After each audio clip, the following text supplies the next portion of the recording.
Bonjour à tous, j'espère que tout le monde va bien, que vous avez kiffé la compétition hier et que vous êtes en forme, que vous avez bien dormi. Aujourd'hui, comme vous le savez, on va faire une conférence, c'est un moment exceptionnel et historique pour notre sport. C'est la première fois qu'on arrive à réunir sur scène autant de gens influents dans l'histoire de la calisthénie. Ici, le but ce soir, ça va être de parler, ce soir, pardon, cet après-midi, ça va être de parler visibilité, entrepreneuriat, image dans les réseaux sociaux, compétition et plein d'autres sujets. Et surtout, on va essayer de parler de comment on peut tous influencer ce sport et le faire grandir vers un avenir meilleur. Cette conférence ici, c'est l'occasion d'entrer dans les coulisses de notre sport et de tous ensemble construire l'avenir.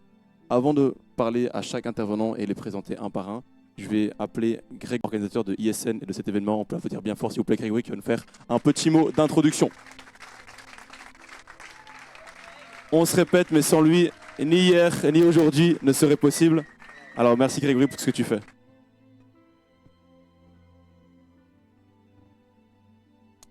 Comment ça va les gars?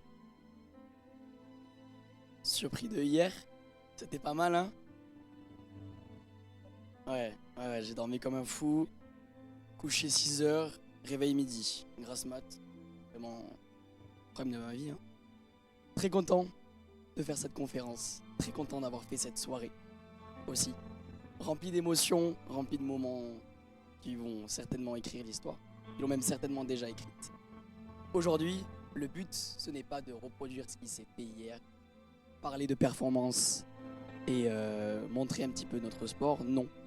Aujourd'hui, le but, c'est d'écouter les personnes qui sont derrière moi, des personnes qui ont été méticuleusement sélectionnées par leur histoire, par qui ils sont, mais surtout des personnes qui nous inspirent, toute l'équipe d'ISN, et qu'on aimerait vraiment écouter de par ce qu'ils ont à apporter, ce qu'ils apportent et leur vision de notre sport. J'espère que ça vous plaira, c'est une toute première dans l'histoire de notre sport. Et l'objectif avec ISN, vous le savez, c'est de changer les mentalités, c'est de faire évoluer notre sport. Et aujourd'hui, le but, c'est d'aller dans cette direction. Messieurs, j'ai hâte d'entendre ce que vous avez à dire sur notre sport, sur votre vision, sur l'avenir et surtout de partager une part d'entre vous tous et de vous révéler face au monde. Voilà. Appréciez ce moment. On se voit cet après-midi au rassemblement dans tous les cas. Kiffez bien.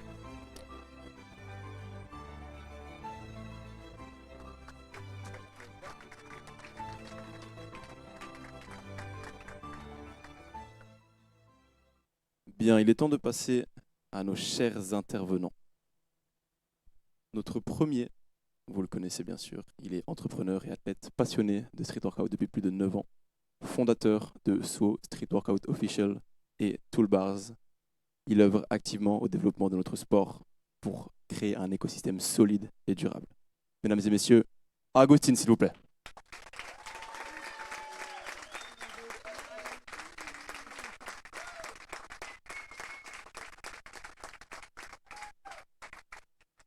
Donc ici, pour chaque intervenant, on aura des petites questions un peu plus ciblées pour développer son domaine, okay, qu'on puisse un peu voir ensemble comment évoluer ensemble dans ce sport. Agustin, tu es athlète, organisateur, entrepreneur, tu fais énormément de choses dans ce sport. Selon toi, comment créer des projets durables au service des pratiquants et les faire rayonner à niveau local et international? Merci Renaud pour la question. Quelle idée de crier toute la nuit quand même et puis faire une conférence. C'est pas la meilleure des décisions. Et vu que je suis le premier intervenant, juste je tiens à dire, mais sincèrement, tous vous remercier d'être là. Merci beaucoup Greg pour ton petit mot et pour tout ce que tu fais pour l'association et pour le street workout. Et merci à tous les 4 intervenants qui sont venus de loin, qui ont partagé des choses très intéressantes. Moi, ce que je voulais vous partager, c'est mon vécu, pourquoi je le fais, pour peut-être donner envie à quelqu'un de se lancer. La plupart d'entre vous, peut-être que ne le savent pas, notamment concernant mes origines. Donc, je suis argentin et à l'âge de 2 ans, avec notre famille, on a dû fuir le pays pour une grande crise financière. Donc, notre famille, qui était assez bien aisée en termes de ressources, a tout perdu. On a eu tout juste pour de quoi payer les billets d'avion et quelques mois de loyer. Donc, on a, on a dû tout refaire à zéro. Mes parents ont dû tout refaire à zéro parce que bien sûr que moi, je ne pouvais rien faire à l'âge de 2 ans. Et je pense que c'est l'une des choses qui m'a le plus donné envie d'entreprendre et qui m'a le plus donné envie qui m'a fait réfléchir. Et je me suis dit en fait qu'on pouvait tout recommencer à zéro, qu'on pouvait commencer de rien et aller très loin. Et, ça m'a fait penser au street workout et à son état actuel. C'est-à-dire que le street workout est un projet qui est à ses débuts, dans lequel il n'y a pas grand-chose à vrai dire. En fait, c'est un petit bébé. Il faut tout lui apprendre. Il faut d'ailleurs lui réapprendre certaines choses. Parce que, comme on a pu discuter avec Valentin hier pendant l'événement, le street workout est beaucoup de chaos. Il y a beaucoup d'énergie, mais sans contrôle et sans organiser le tout. Et c'est très dur d'aller nulle part. Et donc le but, c'est que aujourd'hui, on est assez bas comme sport, mais je pense qu'on peut tout refaire, on peut tout créer à nouveau. Et SWO, Toolbars, ISN, ce sont clairement les projets les plus passionnants de ma vie, les projets les plus passionnants de nos vies. Et c'est quelque chose de super épanouissant que de faire évoluer la discipline. Donc moi j'ai juste un message pour vous, c'est entreprenez, essayez de nouvelles choses, parce que dans ce sport, il y a tout à refaire. Et on a tous la capacité de faire quelque chose pour faire avancer la discipline. Ça peut être dans plein de dimensions différentes, et d'ailleurs vous allez l'apprendre avec les autres intervenants. Donc, si vous êtes passionné et vous voulez faire quelque chose, s'il vous plaît, entreprenez et aidez-nous à faire grandir le street. Merci.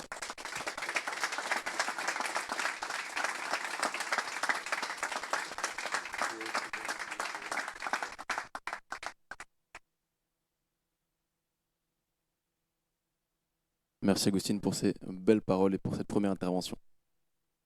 Voilà, c'est une très belle entrée en la matière qu'on a eue ici. On va passer à un athlète que vous connaissez tous. S'il est professionnel, niveau élite, mondial, extrêmement complet, vous l'avez vu hier notamment.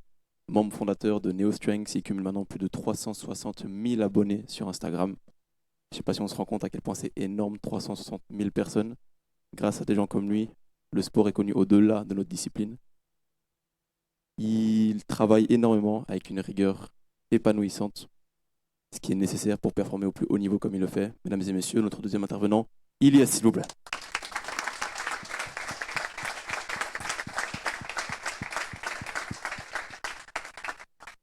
Ilyes, ta carrière d'athlète en inspire beaucoup. Tu es coach maintenant aussi. Ma question est la suivante, et je pense qu'elle peut intéresser tout le monde. C'est un sujet qui peut toucher pas mal de gens qui commencent à grandir un petit peu dans notre sport. Selon toi, est-il possible de vivre uniquement de sa performance?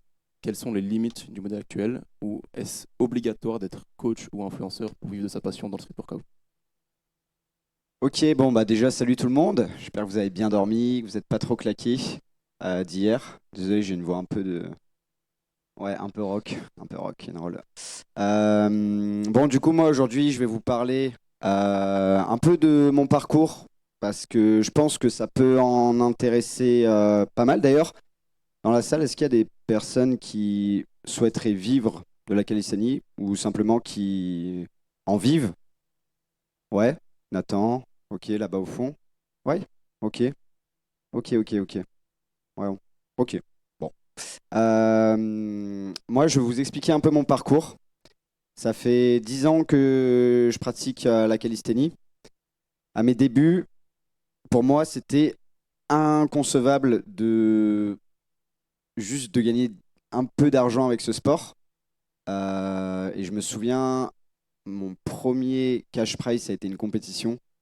J'ai gagné 100 euros et j'étais comme un fou. J'étais waouh, il y a de l'argent qui sort d'un sport. Et pour moi, c'était ouf. C'est vrai que maintenant, ça devient un peu monnaie courante. Il y a beaucoup de choses qui se mettent en place sur les réseaux. Et bah, moi également, maintenant, ça fait 2 ans que j'ai arrêté mon taf pour vivre entièrement de la calisthénie. La première année, c'était assez compliqué. C'est le temps que tout se mette en place. Donc, je faisais quand même un taf à côté, histoire d'avoir un peu de rentrée d'argent. Et là, maintenant, ça fait 1 an En gros, j'arrive à vivre quand même convenablement de cette discipline. Donc j'en suis très reconnaissant. J'ai dû mettre des choses en place.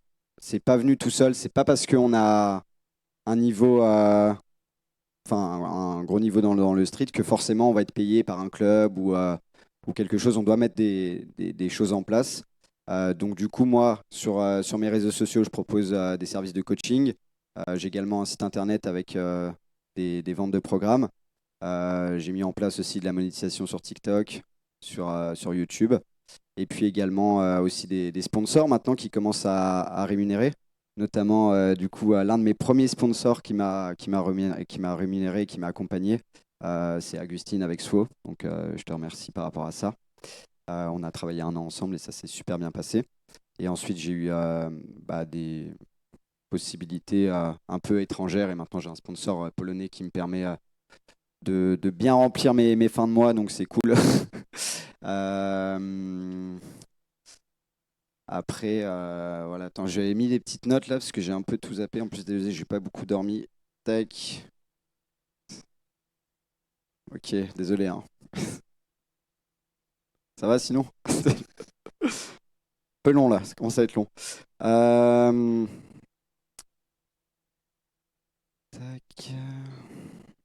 Donc, pour répondre à ta question, Renaud, pour moi, enfin, mon expérience et mon point de vue personnel, c'est encore pas possible de justement vivre de la calisthénie sans être influenceur ou en mettant en place des choses sur les réseaux sociaux comme j'ai pu le faire. Après, peut-être que certaines personnes y arrivent, mais pour moi, le plus important en fait, c'est de vous écouter, enfin de mettre en place des choses sans forcément avoir des attentes. Par exemple, moi, quand j'ai commencé la calisthénie, je voulais pas forcément directement vivre de ce sport. Je me suis dit, bon, bah, je me lance. Et de fil en aiguille, en fait, avec le parcours que j'ai eu, bah, ça s'est goupillé sans que je m'en rende compte au final. Et c'est vrai que maintenant, bah, la plupart des athlètes qui débutent ce sport, ils ont cette vision de vouloir vivre de ce sport. Et je trouve que c'est génial. Et en tout cas, à toutes les personnes qui veulent en vivre. Mais grillez pas trop les étapes dans le sens où prenez le temps, faites les choses de façon naturelle sans trop brusquer les choses. Et vous verrez que automatiquement, si vous avez vraiment cette passion et cette animation, vous y arriverez. Dernière chose aussi par rapport au fait de combiner un peu athlète, performance de haut niveau et monde de l'entrepreneuriat. Merci. C'est pas fini, c'est pas fini, c'est pas fini. Un peu cassé le truc. C'est très compliqué de jouer entre les deux tableaux parce que performer à haut niveau, ça demande beaucoup d'énergie, beaucoup de temps, beaucoup de temps, beaucoup d'investissement. Le monde de l'entrepreneuriat, ça demande aussi beaucoup d'énergie et beaucoup de temps. Donc c'est pas évident d'allier les deux, mais j'en suis la preuve que c'est possible. Donc c'est possible pour vous également, et je vous le souhaite en tout cas. Merci Ilyes.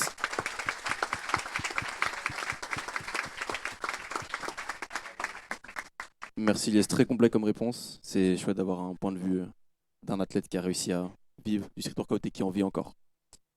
Un grand merci Ilyes, merci à tous pour votre écoute. Notre prochain intervenant, vous le connaissez aussi tous bien, c'est un créateur de contenu incontournable dans le monde du street workout. Il voyage partout et de par son côté francophone, anglophone, il réunit 2 communautés, même espagnophones.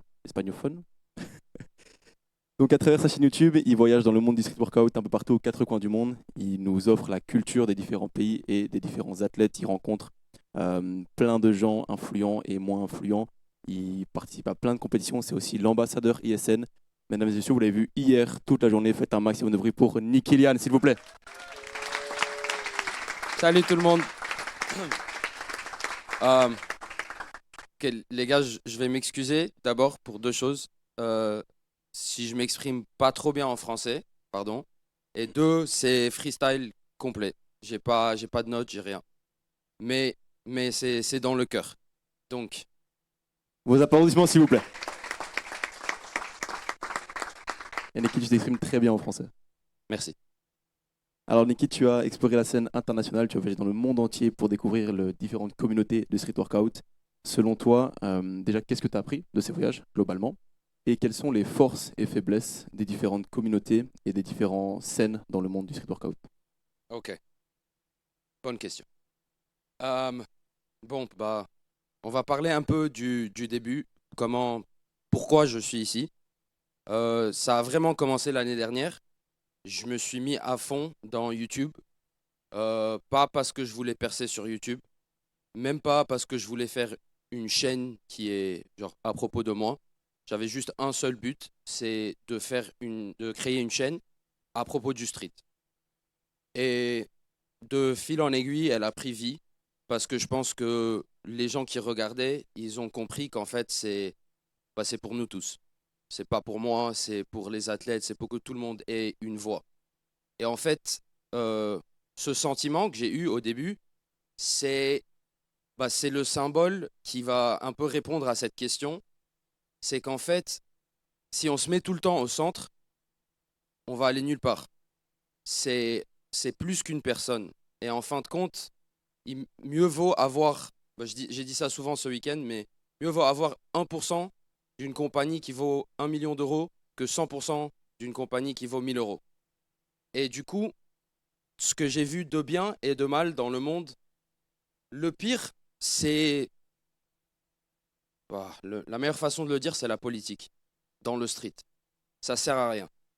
Et en fait, ça se passe quand tout le monde se met au centre et ne comprend pas qu'en fait, on est plusieurs parties d'un truc beaucoup plus grand que nous.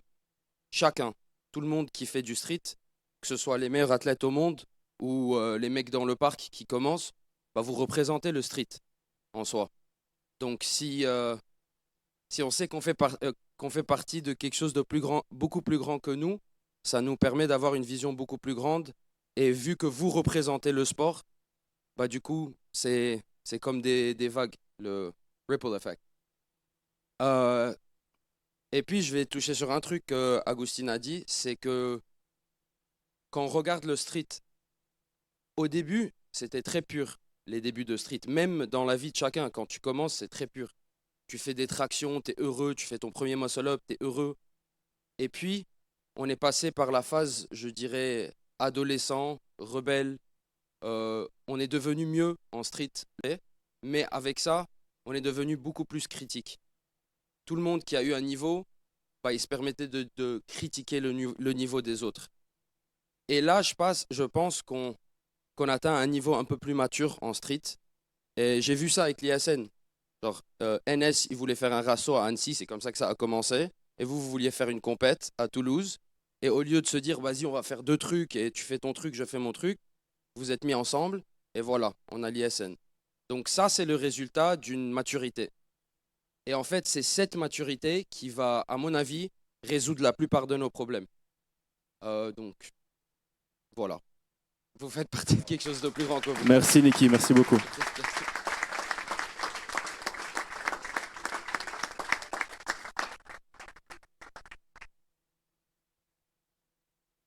Merci beaucoup Niki, très très complet comme réponse.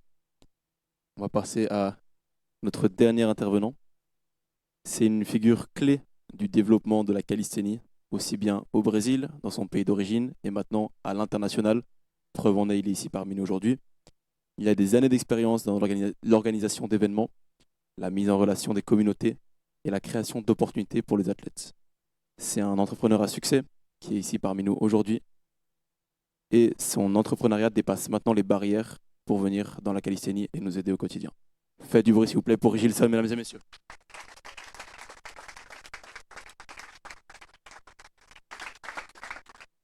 Bom dia a todos, bom dia a todas. É um grande prazer estar aqui com vocês. Obrigado, Agostinho, pelo grande evento, o alto nível desse evento que ele promoveu para todos nós. Sou muito grato, Agostinho.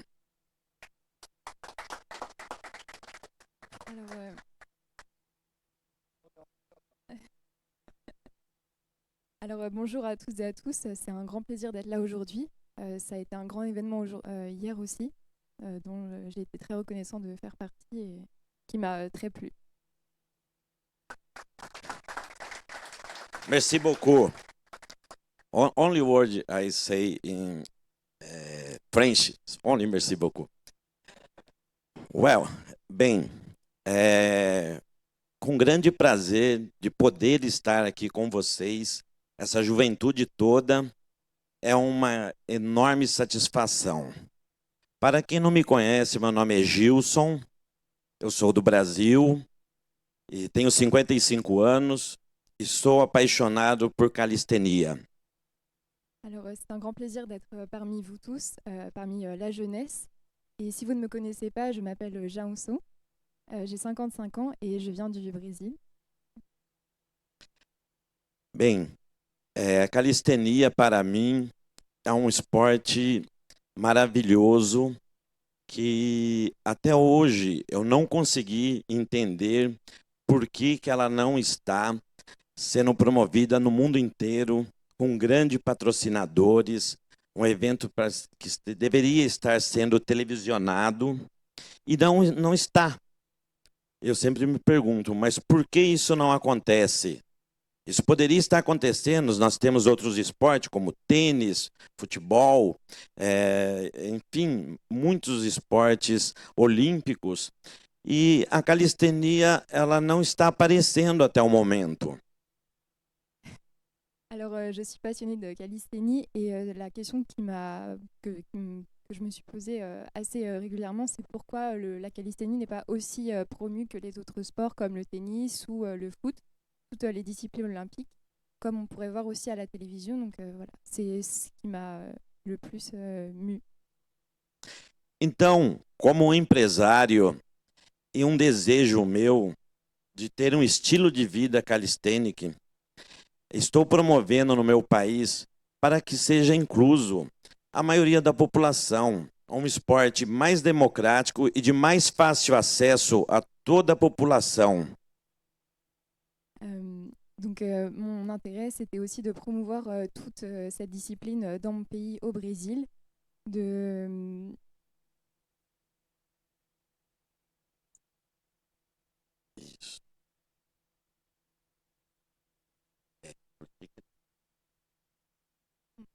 Et donc voilà, comme j'ai pu le dire, pourquoi cette discipline n'est pas autant promue que les deux autres sports. Je voulais réellement le promouvoir au Brésil pour aussi inclure toute la population, voilà, que ce soit un vecteur d'inclusion. Entre muitas viagens e muitos campeonatos que andei presenciando na Europa, vontade de fazer o primeiro campeonato mundial no Brasil, que foi o Free Power 2025. Um campeonato que contei com a maioria dos atletas, melhores atletas do mundo. Ok? Obrigado, Bruno. Então, agora, qual que é a meta? Levar o esporte a um nível mais alto no meu país. Donc, j'ai créé en 2025 un événement au Brésil qui réunissait la plupart des meilleurs athlètes du monde. Et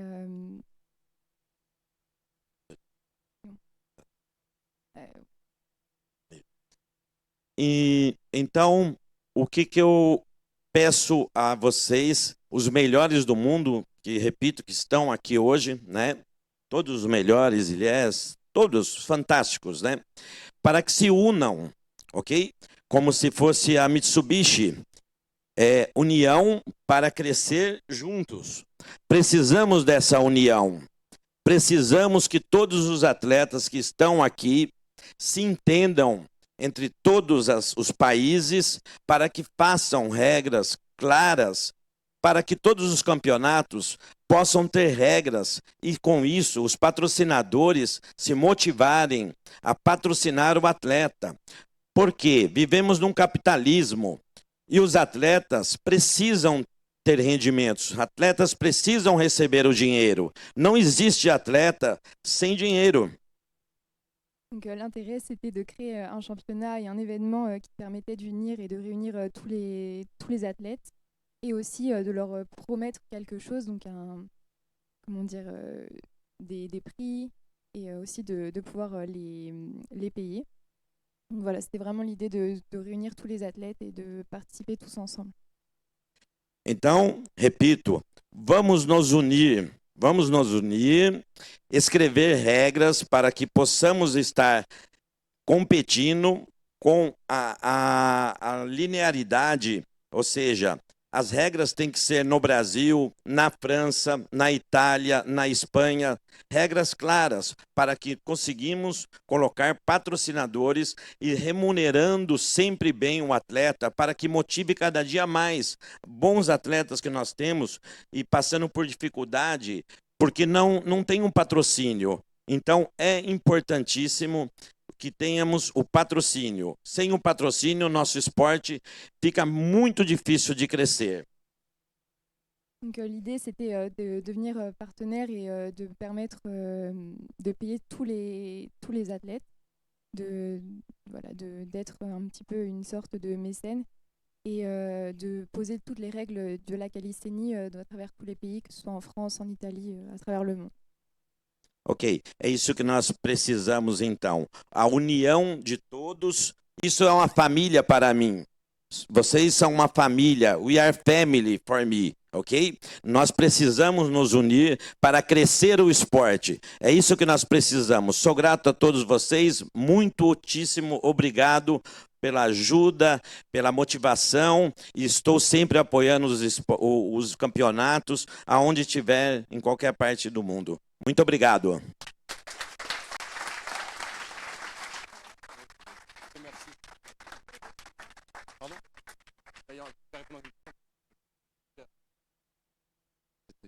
All right, thank you so much, Hilson, but thank you for everything you did. We still have one more question for you. All right.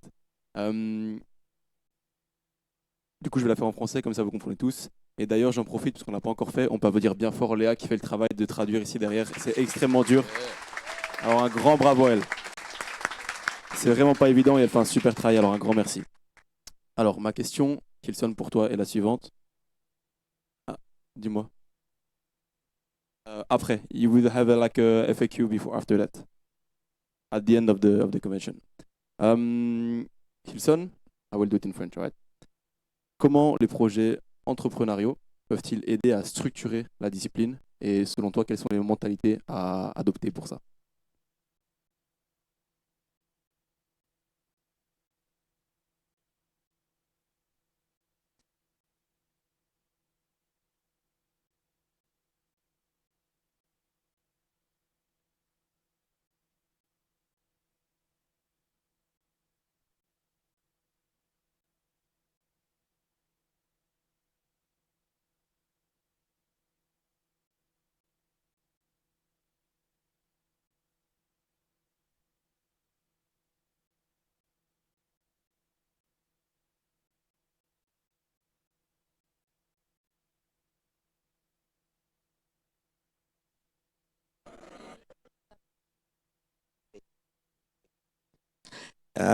Bom, o empresário ele tem que entender que os atletas precisam estar federados, né?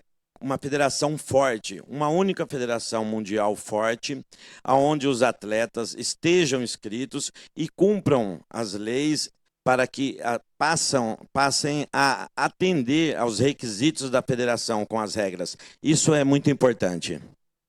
Donc, ce qui est le plus important, c'est de créer une fédération qui unit tout le monde et qui permet de mettre les règles et de permettre à tous les athlètes de performer dans les meilleures conditions et en nous réunissant tous très bien.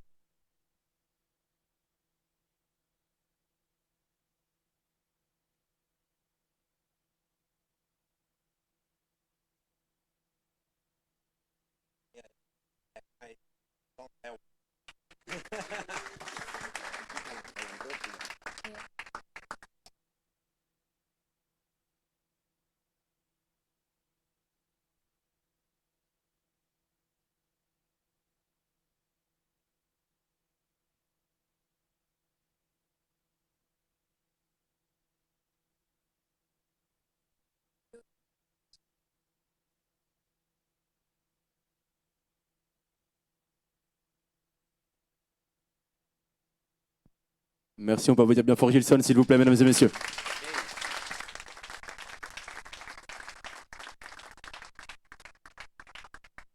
On va encore avoir un dernier intervenant que vous avez tous aussi beaucoup vu ce week-end.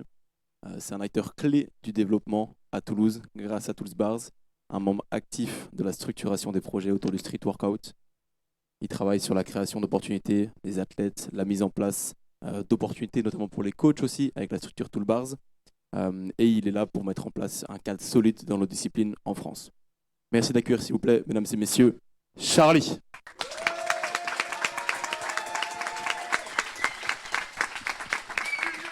Merci à vous. C'est stressant et en même temps c'est un honneur pour moi de passer après des personnes aussi iconiques que vous. Donc merci Renaud aussi pour l'introduction. Je me suis forcément fait quelques petites notes. Mais du coup, laquelle est la question Renaud s'il te plaît? La question que je vais te poser, mon cher Charlie, est la suivante. Que manque-t-il pour passer le cap collectif dans le développement de la discipline? Et quelle stratégie concrète à moyen terme mettre en place? Trop bien. Je pense qu'il y a beaucoup d'enjeux dans cette question. Et du coup, pour commencer, j'aimerais dire que, à mes yeux, on a un sport d'avenir dans les mains et que je suis très confiant et très optimiste à propos de l'avenir de la discipline. Je pense qu'on manque, pour répondre à la question, je pense qu'on manque de rien parce qu'on a déjà beaucoup de potentiel. On a des athlètes incroyables qui amènent beaucoup de beauté au sport et qui inspirent. On a des événements qui réunissent et qui assemblent et qui rassemblent comme on a eu avec ISN. On a aussi des gens qui nous soutiennent, des sponsors bien plus que ce qu'on pense aussi et qui sont prêts à vraiment nous aider à passer sur un autre niveau. Et je pense aussi qu'on a beaucoup de gens compétents qui sont prêts à transmettre et à redonner. Et donc, je pense que c'est le meilleur timing au final pour accélérer un peu tout ça. Et je pense qu'il y a trois axes sur lesquels on a beaucoup d'enjeux. Le premier, c'est l'inclusion et la démocratisation de la discipline. C'est le fait d'apporter la discipline et de la porter aux yeux de tous et au plus grand nombre. On a pu, avec Toulouse Bars par exemple, travailler avec le service national unitaire. Sur les 3 derniers mois, on a formé plus de 360 jeunes à découvrir la discipline et à venir la rajouter dans leur quotidien, dont certains qui étaient présents hier sur l'événement, qui ont fait le déplacement pour venir voir les athlètes parce qu'ils ont été inspirés. Je pense qu'à travers cet axe-là, on a beaucoup de travail à faire. Le second, c'est développer un écosystème autour de la discipline qui soit plus ancré et qui permette aux gens de créer de l'emploi autour du street workout. On l'a vu et on a de plus en plus, mais je pense qu'il est temps vraiment d'accélérer le rythme là-dessus, d'avoir plus d'entrepreneurs, d'avoir plus de coachs, d'avoir plus de filmmakers et tous les métiers qui gravitent autour. Comme on l'a vu avec Swo et avec Agustin, il a su faire vivre ses idées et je vous invite à en faire de même. Si vous avez des idées, faites-les vivre parce que ça va aider la discipline à passer sur un autre niveau. Et en troisième, je pense qu'on a à travailler sur les mentalités. En 2 points, accepter le changement, ça c'est la première chose, et l'accompagner. Et en deuxième point, s'élever ensemble et avec bienveillance. Zoé, ici présente, qui représente la FFHM, qui avait un stand hier, me faisait un retour et me disait « C'est incroyable les gens que vous avez sur l'événement. La bienveillance, le respect, il y a une bonne énergie. C'est le meilleur compliment qu'on ait pu nous faire. On développe et on crée une image qui est forte et qui est saine. Gardons-la et élevons-la ensemble. » Et je terminerai... Merci. Merci à tous pour ce que vous apportez. Et je terminerai juste sur quelques mots. Mon mentor, il y a quelques années, m'a dit « Charlie, you are enough. Charlie, tu es suffisant. » Et ça m'a donné beaucoup d'espoir pour l'avenir. Et je pense qu'aujourd'hui, pour répondre à ta question, Renaud, mais we are enough, nous sommes suffisants. Merci Charlie, vous pouvez applaudir bien fort s'il vous plaît, mesdames et messieurs.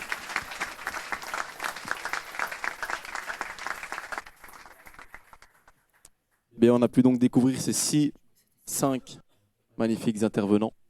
Merci à chacun d'avoir donné la parole et d'avoir répondu aux premières questions. On va maintenant passer à quelques minutes de ce qu'on va appeler une table ronde. Ici, en fait, on va essayer de débattre tous ensemble entre chaque intervenant autour de questions plus générales. L'objectif est de créer un échange libre, dynamique, auquel tout le monde a la possibilité de répondre. Vous pouvez parler entre vous, vous pouvez vous passer le micro, vous pouvez vous poser des questions. On est là pour faire un échange libre avec tout le monde. Okay ? On va commencer par une question assez générique auquel n'importe lequel d'entre vous peut prendre le micro s'il décide de prendre la main et de répondre. On aimerait, moi et le public, savoir, selon vous, quelles seraient les choses à retenir après tout ce qu'on s'est dit, principalement de vos interventions, dans l'idée de créer un message ou une idée autour du développement du street workout pour faire avancer la discipline. Quelle est selon vous la clé de ce que vous avez dit jusqu'à présent? Agustine, tu peux t'en aller. On peut applaudir Augustine, s'il vous plaît.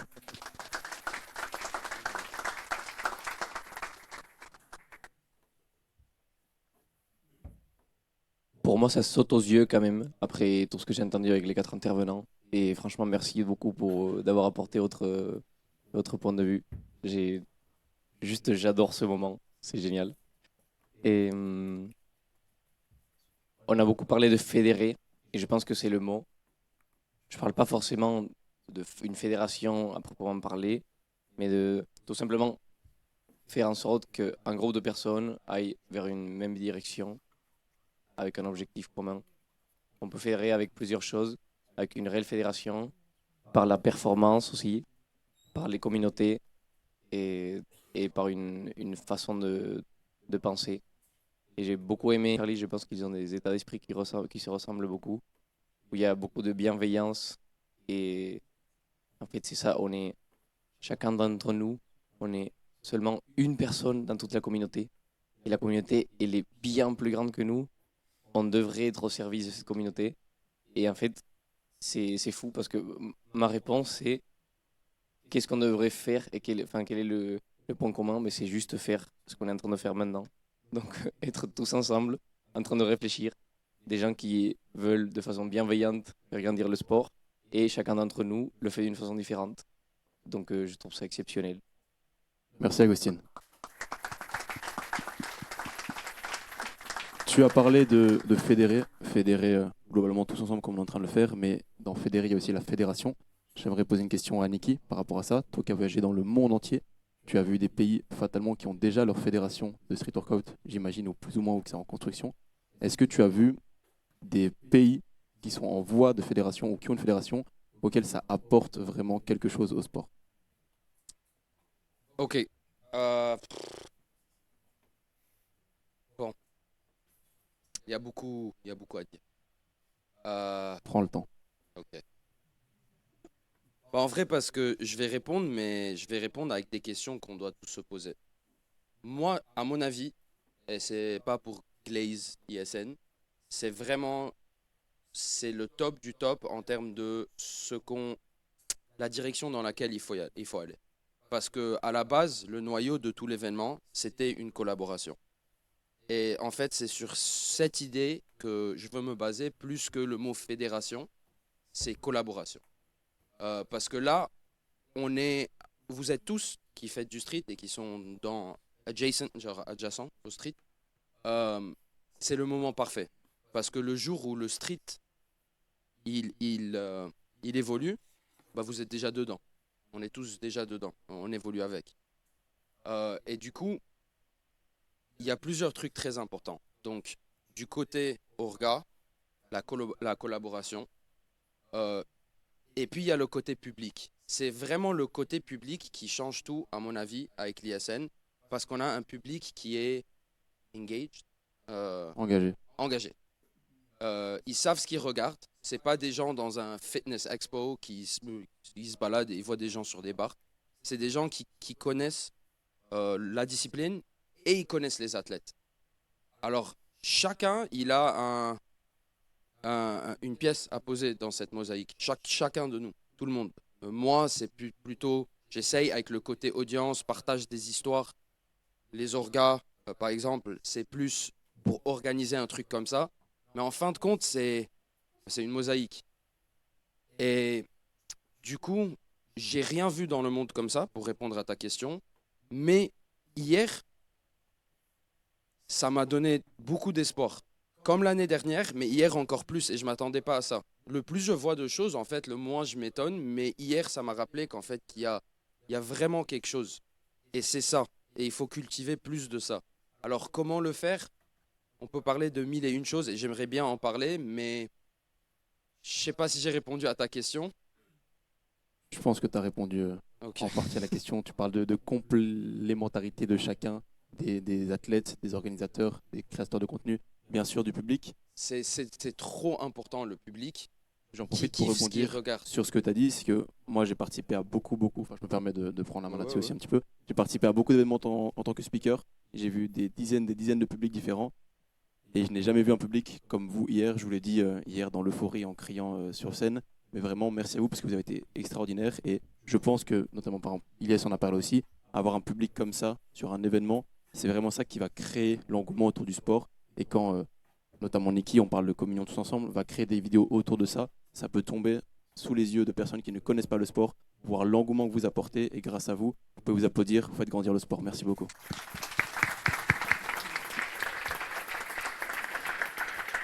Super intéressant tout ce qui est dit et merci, merci les gars. Je voulais rebondir sur ce que tu as dit, ça m'a fait penser. Mais et j'avais Nathan qui est arrivé quelques jours plus tôt et qui est venu à la maison et on a eu une conversation. Et il me disait, ouais, mais c'est trop lourd ce qui se fait ici et tout. J'aimerais bien le faire. Et en fait, la seule réponse était, ben, genre, fais-le. Et je pense que tout le monde ici a un rôle à jouer de se dire, je pense global parce qu'on veut grandir un truc qui est plus grand que nous et à l'échelle, vraiment, on veut, comme il dit, faire une collaboration presque internationale, quoi, carrément internationale, mais on doit commencer à agir et penser local et se dire, ok, quel est le petit impact mosaïque que je peux poser à mon échelle, autour de chez moi, avec les gens qui m'entourent, avec les gens qui me suivent, peut-être le premier assaut, peut-être lancer une petite asso, peut-être faire un premier événement ou un petit quelque chose, et ça va donner cette énergie créative qui va permettre d'aller chercher une nouvelle victoire, une nouvelle victoire, une nouvelle victoire, et ça va créer, et ça va permettre de faire émerger un mouvement qui de base part d'une action locale à l'échelle, je pense, globale. Et ça, je pense, tout le monde ici a un rôle à jouer là-dessus. Merci Charlie.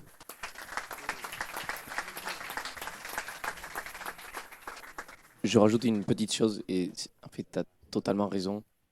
Je pense qu'il faut voir très loin, mais juste marcher pas après pas. C'est aussi simple que ça. Et tout le bars, comment on l'a commencé, il y avait un palo, le parc dans lequel on s'entraînait. Il y avait trop de monde. Du coup, on a demandé à la mairie de l'agrandir. Quand on l'a agrandi, ben, il fallait le fêter, forcément. Donc, on a fait l'inauguration. Pour ceux qui étaient là, c'était incroyable, franchement. On a réuni entre 120 et 200 personnes autour du parc, enfin, chose jamais faite à Toulouse. Mais juste, on a fait un événement. Et puis, Greg est venu me voir, Sam est venu me voir. Et ils ont dit, non mais il faut faire un truc de plus. Il faut qu'on organise d'autres choses. Et du coup, tout est parti de là parce qu'il n'y avait pas assez de place dans un parc. On l'a agrandi, on a fait un événement. On a été 3 personnes à kiffer. Et après, on a fait d'autres événements. Le rasso sous le pont, pour ceux qui se souviennent de celui-là. Il était bien marrant et bien streeteux. Et puis, on est là, Yessine est en train de parler de l'avenir, tous ensemble. Donc, voilà, en fait, peut-être pour ne pas vraiment avoir peur de se lancer, c'est vraiment... j'arrive à voir cette voiture, je la vois de là, mais je vais pas faire un saut jusqu'à la voiture. Je marche, je mets un pas, je mets un autre pas, je mets un autre pas, et c'est tout. Et en marchant vers la voiture, désolé pour la métaphore, je sais pas s'il est superbe. C'est la voiture de Greg d'ailleurs, donc peut-être que le message est fort. Mais voilà, juste prenez ça en compte en fait. On commence pas après pas et on arrive à destination à terme. Merci Ago. Si besoin, je peux traduire Gilson. Si jamais il y a des... Voilà. Si je devais résumer ce qui s'est dit ici, pour cette première prise de parole, entre Niki, Charlie et Agustine principalement, ce serait cette histoire de puzzle. Et comme j'ai dit au tout début, on a tous une carte à jouer, on a tous une pièce à mettre à l'étrier. On parle de créer ensemble, d'accord, petit pas par petit pas, pièce par pièce, et c'est vraiment ça la clé du street workout. Alors merci pour ça, tous les 3 et tous les 5 en général. Je vais rebondir, Agustine, on parle de tout le bar, c'est le cœur de ce week-end. Tu es au cœur de l'organisation, toi, de tout le bar. On parle aussi de beaucoup de structures, on a parlé des fédérations, etc. Mais un sport, c'est un sport, souvent ça doit être cadré, mais on a un sport qui ne peut pas être cadré, on est un sport freestyle qui part dans tous les sens, d'accord. Mais une compétition, ça doit être cadré, des événements, ça doit être cadré. Selon toi et de ce que tu as vu autour de l'organisation de tous les événements que vous avez fait avec tout le bar, comment arriver à structurer notre discipline sans la figer forcément? J'adore cette question parce que j'avais un avis figé jusqu'à il y a 3 jours et ce monsieur m'a fait changer d'avis. Juste, je vais m'asseoir à côté de lui, peut-être que je pourrais lui traduire après. Mais Pardon, un peu de logistique.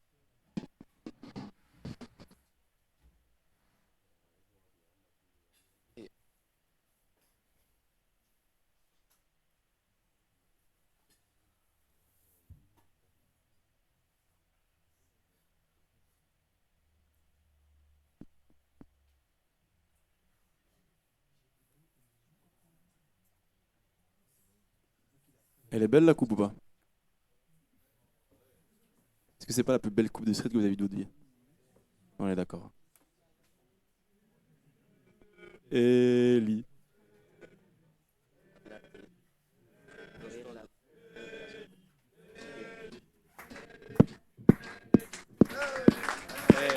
Ellie.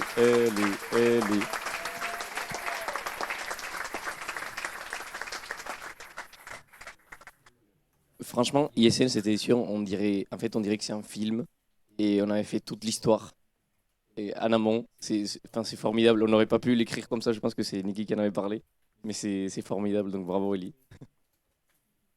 Et je reprends du coup, pardon, pour répondre à la question. Et en fait, on a parlé avec lui il y a quelques jours au temple, pour ceux qui connaissent, le meilleur endroit pour s'entraîner. Et moi, j'ai toujours tour du temple qui est juste là. Donc,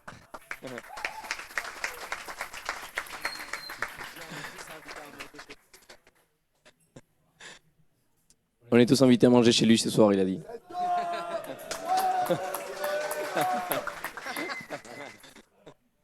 Bon, pardon, donc on reprend. Et moi, j'ai toujours cru que, et je le pense toujours, que ce sport, il est assez libre. En fait, c'est un sport, mais c'est aussi une culture. Donc l'aspect sport, c'est là où on a trouvé du cadre, mais l'aspect culture, il ne faut surtout pas trop l'encadrer, parce que sinon on pourrait perdre de la créativité, originalité, etc. Mais, mais en fait, potentiellement, et c'est ce qu'il m'a fait comprendre, c'est que peut-être qu'il nous faut du cadre pour ensuite être créatif, pour ensuite être original, sortir du lot, parce que c'est un peu, en fait, l'esthétisme, l'originalité, c'est tout ce qui arbore le projet, mais c'est pas, je sais pas si ça devrait être le cœur du projet. Et en tout cas, il m'a fait réfléchir là-dessus, parce que en créant des règles communes pour tous, donc que ce soit fédération ou pas, mais on crée des règles communes pour que tout le monde comprenne comment commencer. On crée des coachs qui puissent. Et on est bien d'accord, on n'est pas en train de parler du haut de la pyramide du tout. C'est juste comment apprendre ses premières figures, comment on valide une figure, comment s'entraîner pour une compétition. Et en fait, on fait toutes les bases pour tout le monde. Ensuite, il y a des gens qui sont proactifs. Il y a des gens comme nous, en fait, on ne peut surtout pas s'arrêter à cette base et on va faire quelque chose d'autre. Donc, sûrement qu'on doit commencer par la base. Et cette base-là, ensuite, va nous aider parce que potentiellement, il y aura des coachs, des athlètes et un tas d'autres sports de métiers qui pourront vivre de ça. Et on va se l'avouer, c'est plus simple d'être créatif quand on peut manger le soir. Merci. On peut Donc applaudir Agustine. voilà.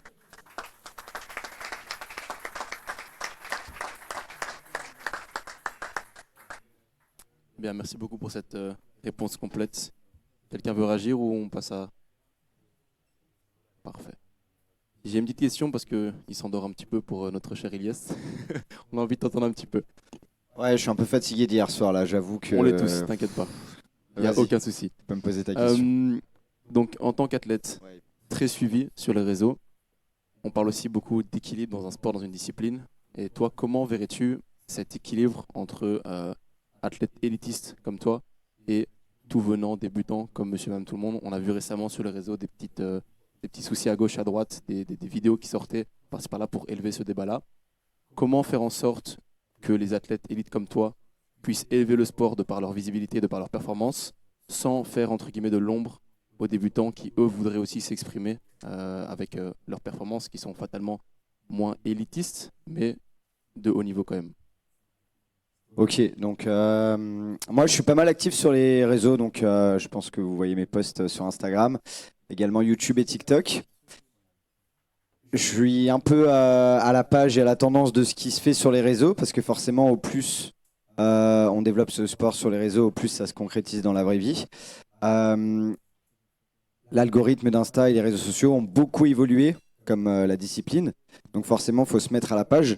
C'est vrai que moi, mes 4 premières années, quand j'ai débuté la calisthénie, je postais sur les réseaux sociaux, mais c'était pas forcément pour toucher un public large. C'est simplement pour moi, pour les personnes qui pratiquaient aussi la calisthénie.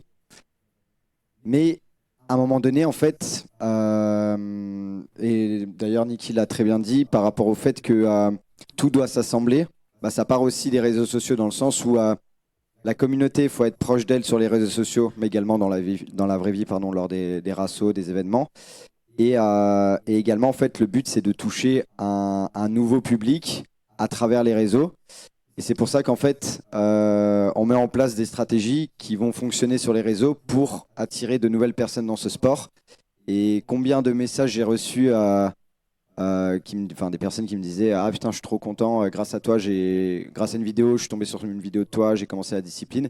Et moi, pareil, j'ai commencé la discipline parce que je suis tombé sur une vidéo YouTube d'un athlète et j'ai vu les figures, je fais ah putain, trop stylé, donc let's go.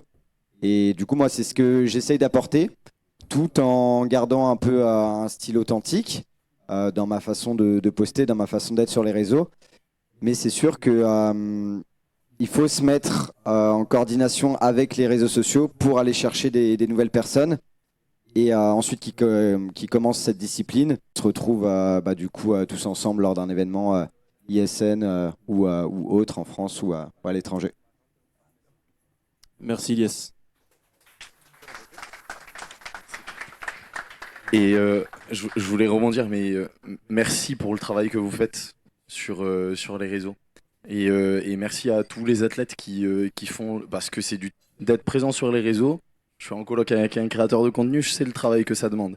Et très souvent, on sous-estime le taf que ça demande et la réflexion et bref, ça ouvre beaucoup de portes pour la discipline. Et je suis convaincu que vous, à travers ça, vous permettez aussi ce genre d'événement. Moi, j'étais dans la partie un peu recherche de collaboration, de sponsors autour de l'event, etc. Et c'est littéralement, ISN ne pourrait pas avoir lieu sans votre niveau, mais sans aussi le travail que vous faites derrière.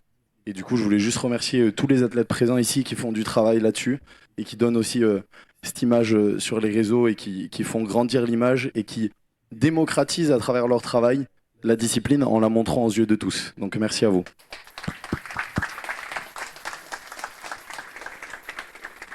On est d'accord que la visibilité sur les réseaux sociaux en tant qu'athlète, c'est extrêmement important et ça permet de découvrir, de faire en sorte que les gens découvrent le sport. Mais selon vous, c'est une question ouverte pour tout le monde, est-ce qu'il n'y a pas aussi un côté négatif à ça, dans le sens où un athlète, forcément, je pense à Ilyes qui pose des figures extraordinaires que très peu de personnes peuvent se permettre de faire, est-ce que ça ne pourrait pas créer chez des athlètes débutants une sorte de peur d'y aller, voire pire, une sorte d'hyper-investissement qui va les mener à des mouvements compulsifs et d'addiction, à vouloir se forcer le plus possible, à s'entraîner des fois trop pour ce qu'ils peuvent faire, afin d'essayer un jour peut-être d'arriver à un niveau comme ça.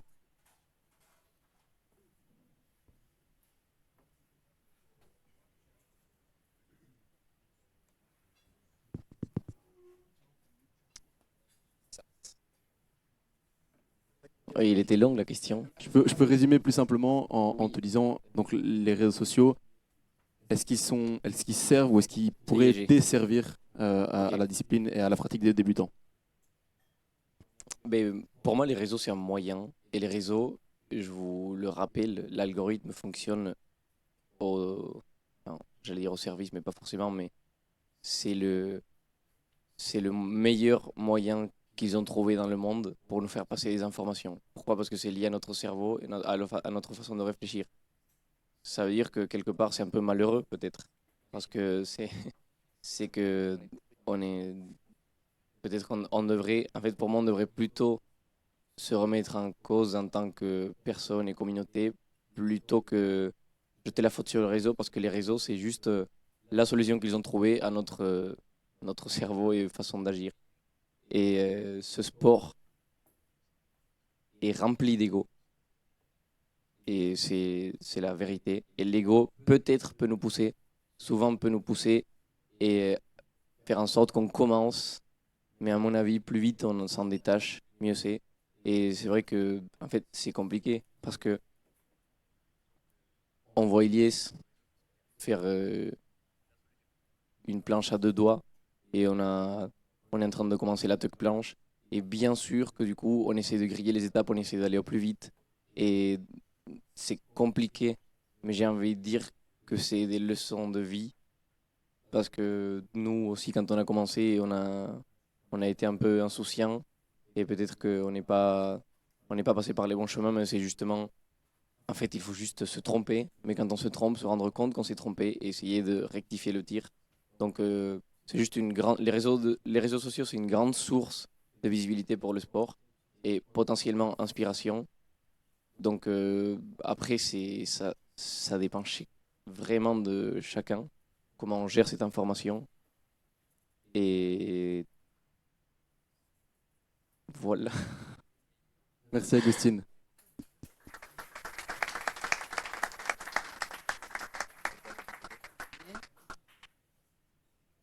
En fait, comme tu as dit, ouais, sur les réseaux, c'est vrai que ça, en fait, ça peut être à double tranchant. Dans le sens où, bah, par exemple, admettons, tu es débutant, tu tombes sur une de mes vidéos, tu vois une figure extraordinaire ou quoi, ça peut à la fois, du coup, te démotiver en disant, oh putain, ouais, c'est trop lointain, c'est impossible. Ou à la fois, en fait, ça peut simplement te motiver. Et en fait, au plus tu vois de personnes pratiquer la calisthénie, bah, au plus ça intègre dans ton cerveau que la calisthénie c'est accessible parce que tout le monde en fait. Donc ça peut rendre bah, l'élément plus facile. Et je pense qu'à poster des performances, choses comme ça ancre bah, qu'il y a de plus en plus de monde qui font des figures. Et du coup, ça peut élever la performance. Enfin, en tout cas, c'est mon point de vue. Mais ça peut, encore une fois, ça dépend de chacun comment prend l'information. Mais est-ce que justement, je vais répondre sur Elias si tu veux bien, est-ce que justement, un débutant qui voit autant de gens, autant performants, ne pourrait pas se dire pourquoi tout le monde y arrive et pas moi? Pourquoi tout ce que je vois sur Internet, c'est des planches à 2 doigts, c'est des maltais, c'est des choses comme ça, et moi je suis toujours bloqué à ma duck planche par exemple. Bah après, ouais, ça dépend comment tu. Encore une fois, ça dépend comment tu l'interprètes. Moi, on a tous débuté, et moi le premier. Et pareil, moi à mon époque, quand je suis tombé sur une vidéo et que je voyais une personne faire un muscle-up ou un drapeau, j'étais en mode, mais what the fuck, moi j'y arrive pas et lui il y arrive. Mais ensuite, bah, c'est à toi de te dire, bah ok, let's go, soit je me bouge et je mets les choses en place, ou soit bah du coup, mais c'est un peu comme dans la vie de tous les jours. Enfin, Oui. Oui, donc tu penses que les réseaux sociaux sont là à la vue de tout le monde, et c'est à toi d'essayer de prendre le positif des réseaux sociaux sans forcément entrer dans la spirale négative que ça peut amener. ouais, moi personnellement, je le prends comme ça, ouais. Euh, je vais rajouter, vite fait. Rajoute. Je vais parler surtout aux gens qui font du contenu. Le contenu en lui-même, le content, et les algorithmes et tout ça, c'est une réflexion de nous en tant qu'humains. Et ce que tu consumes, t'en auras plus, en fait. Et il y a beaucoup de contenus différents. Même la même personne, quand moi j'ouvre mon tel et je vais sur Insta et je scrolle des réels, je suis dans un état d'esprit. Quand je vais sur YouTube, je suis dans un autre état d'esprit. Je sais pas, ça se trouve, je mange, j'ai envie de voir un truc long, je veux de la substance. Et du coup, bah, ce que tu manges, en quelque sorte, en termes de contenu, bah, t'en auras plus. Et il y a du contenu, il y a de tout, en fait, dans le monde. Donc, quand tu produis du contenu, dis-toi, derrière ce que tu produis, il y a quoi? C'est quoi? Qu'est-ce que tu dis aux gens? Est-ce que tu dis, regardez ça? Ou est-ce que tu dis, regardez-moi? Et du coup, si tu dis, regardez-moi, qu'est-ce que tu proposes? Parce que si tu proposes quelque chose d'impressionnant et bah c'est en même temps du regardez moi, mais c'est du regardez ça. Parce que là, je repousse les limites, je fais quelque chose d'intéressant. Mais si c'est du contenu juste pour faire du regardez moi, ça, on revient au truc de c'est toi au centre, mais t'es au centre de quoi? Donc c'est nuancé comme truc, mais il faut réfléchir un peu plus loin que ce qu'on voit, parce que de nos jours, on voit, c'est des stop scrollers. Tu scrolles, tu t'arrêtes, ça te fait des trucs au cerveau, mais en vrai, il y a quoi derrière? Et quand vous commencez, surtout en créateur de contenu, à vivre derrière, dans le subconscient du contenu, c'est là où on va voir vraiment ça propose quoi en fait. Et de nouveau, je vous dis, en termes de pratiquants de street et de créateurs de contenu, vous avez une responsabilité. Vous êtes des ambassadeurs de ce sport, si vous le vouliez ou pas. Et en fait, ça revient à toute la mini-polémique qu'il y a eu quelques mois, surtout en France. C'est qu'en fait, c'était ça ce qu'on est, pas moi, mais ce qui a été essayé d'être dit. En fait, c'est que vous avez tous une responsabilité envers le street. Si vous voulez l'apprendre, vous pouvez. Si vous voulez ne pas l'apprendre, vous pouvez, mais ça a des conséquences. Je sais pas si. Très clair, Niki, merci beaucoup.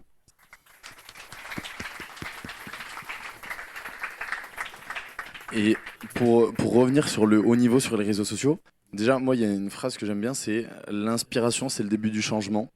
Et du coup, je pense que ça peut être vraiment, il y a un gros enjeu, peu importe comment c'est fait, mais à montrer le haut niveau. Je pense qu'on inspire plus qu'on démotive des gens à démarrer. Et si je peux me permettre, dans ce truc-là de ça peut décourager, c'est là où notre rôle aussi, il est de ne pas s'arrêter sur les réseaux sociaux et de proposer des choses comme on fait par exemple avec Toolbars, où on vient se réunir, où on vient initier, où on vient dire regardez, vous avez vu ça, c'est incroyable, un jour vous allez peut-être pouvoir le toucher. Maintenant, regardez tout ce qu'on va vous mettre en place pour vous aider à y aller petit à petit. Et peut-être vous allez juste kiffer la communauté, kiffer le fun et kiffer vous amuser. Et peut-être qu'un jour vous allez vouloir aller sur ce niveau-là aussi. Mais c'est à nous aussi, et c'est, je pense, à chacun d'aller chercher cet enjeu en local aussi et en connexion avec les gens, vraiment, et de pouvoir justement les amener petit à petit. Merci Charlie.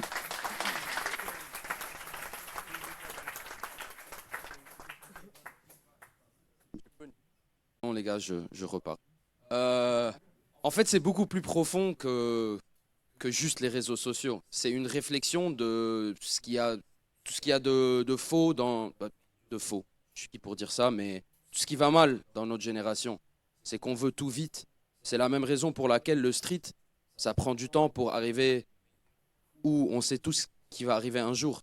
C'est parce qu'on veut tout vite. C'est la barrier to entry. Tu vois, c'est parce qu'en fait, si tu pouvais débarquer et faire une planche de doigts et puis faire le million sur Insta tout de suite, ce serait pas cool. Personne ne voudrait faire du street si tout le monde pourrait faire du street. Et c'est le même problème qu'on a dans notre génération, c'est qu'on veut tout ultra vite, mais en fait, il faut mériter. Et je sais pas, il faut réfléchir à ça, à mon avis. Si je peux nuancer un petit peu, effectivement, je pense que les barrières à l'entrée, en l'occurrence, ne sont pas là. Il n'y a aucune barrière à l'entrée, parce que tout le monde peut commencer par une traction, une pompe. Mais effectivement, il faut arriver à rentrer dans ce sport sans penser qu'en 3 mois, on aura une full planche ou une figure planche ou n'importe quoi. Oui. On est d'accord ? Oui, c'est symbolique de la vie, en fait. On est d'accord. Merci Niki, on peut applaudir s'il vous plaît.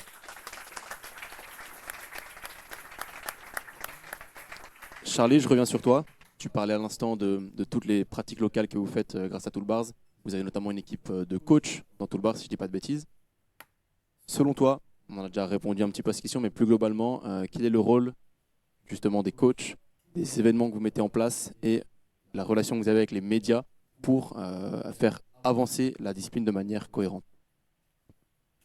Agustin, il va aimer, on saisit toutes les opportunités. Là, il me disait, Charlie, il faut qu'on ralentisse le rythme. On a déjà 4 dates qui sont posées pour l'impro, déjà des événements qu'on nous a proposés. Mais en fait, du coup, je vais temporiser un peu ce propos. Je pense qu'on a un réel rôle à jouer, et c'est un peu toute la ligne directive de mon discours depuis tout à l'heure. Mais bien sûr, alors déjà, au niveau des médias, c'est trop important l'image qu'on dégage. Et c'est trop important de montrer qu'on est une vraie communauté bienveillante et saine. Et ça, c'est vraiment primordial, je pense, autant à travers ce qu'on dégage individuellement que ce qu'on dégage de façon collective. Et de montrer qu'on est dans l'envie d'avancer ensemble, peu importe les différences de chacun. Et ça, c'est trop important. C'est comme en fait, il faut qu'il y ait de l'unité, je pense, beaucoup dans la discipline. Il faut qu'on montre cette unité sur les réseaux. Maintenant, sur nos actions, je pense que c'est très important, les médias, et on a Alors, je sais pas si Arthur est là, Alice sont là, etc. Mais et Baptiste aussi, je crois. Mais à Toolbars, on a une équipe de com qui fait un travail fou et qui fait briller. Et il y a, bref, je pense que ils sont là pour beaucoup et ils font beaucoup de belles actions qui nous permettent de briller auprès du monde global, on va dire.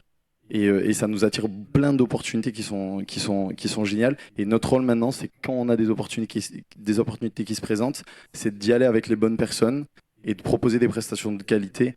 On fait, je sais qu'avec Toolbars, on a fait beaucoup de shows, beaucoup de démonstrations, mais aussi, et ça, c'est un peu un travail qui est fait dans l'ombre, mais beaucoup d'initiations dans les écoles, auprès des MJC. On a travaillé avec le SNU. On a fait beaucoup d'interventions comme ça, où notre rôle, c'est justement en fait, c'est faire cette passerelle-là.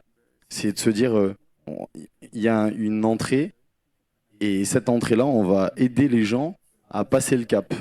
Et on se rend compte, vraiment, sur certaines interventions, il y a des parents qui viennent nous voir et qui nous disent, à partir de quel âge on peut démarrer? J'ai mon fils de 4 ans, il veut démarrer la calisthénie. Mais genre, c'est incroyable.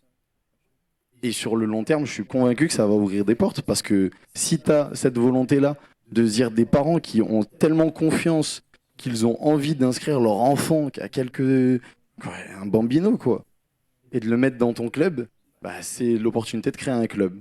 Et si tu as l'opportunité de créer un club, tu as l'opportunité de créer de l'emploi, tu as l'opportunité de faire vivre des athlètes, tu as l'opportunité de faire vivre des coachs, tu as l'opportunité de faire vivre une équipe de com, tu as l'opportunité de... Bref, ça arrivera dans quelques années.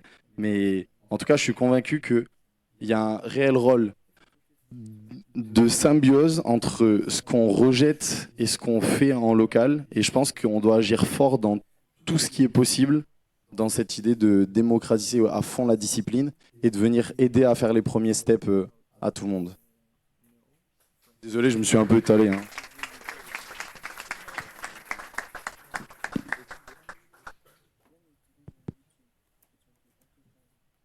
Je peux intervenir Bien pour sûr, Gilson c'est une table ronde, donc vous prenez Parce le que micro. En fait, j'aimerais le faire intervenir vu que c'est complexe pour lui, mais on a eu beaucoup de conversations et ça parle du coaching et des formations. Et quand on s'est revu en Suisse, il me parlait, lui, l'un de tous ses projets pour faire grandir la discipline, c'est il est en train d'essayer de faire rentrer le street workout dans 120 écoles dans sa région et que chaque école fasse plus ou moins une dizaine d'étudiants. Donc ça fait 1200 personnes qui apprendraient le street dans des cours hebdomadaires, quoi, un cours. Donc c'est pour l'instant...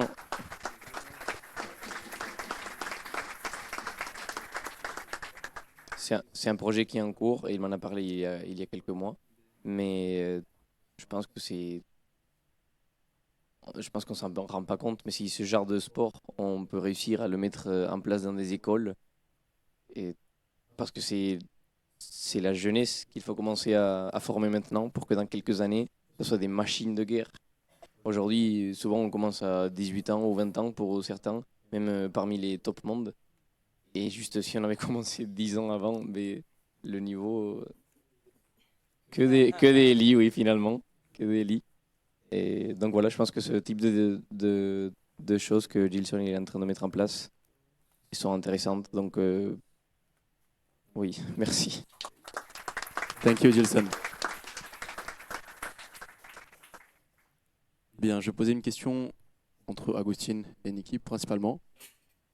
Ce qui vous rassemble, j'ai l'impression, c'est la diversité de communautés. Toi, en voyageant partout dans le monde, à Agustin, entre la communauté Espagne et France, alors tu es bilingue, donc tu connais beaucoup de monde en Espagne, tu connais beaucoup de monde en France, notamment avec Toolbars aussi. Même si on a une communauté qui est très unie, c'est la force de notre sport, comment et qu'est-ce qu'on pourrait mettre en place pour augmenter cette union et vraiment avoir une base solide nationalement et internationalement?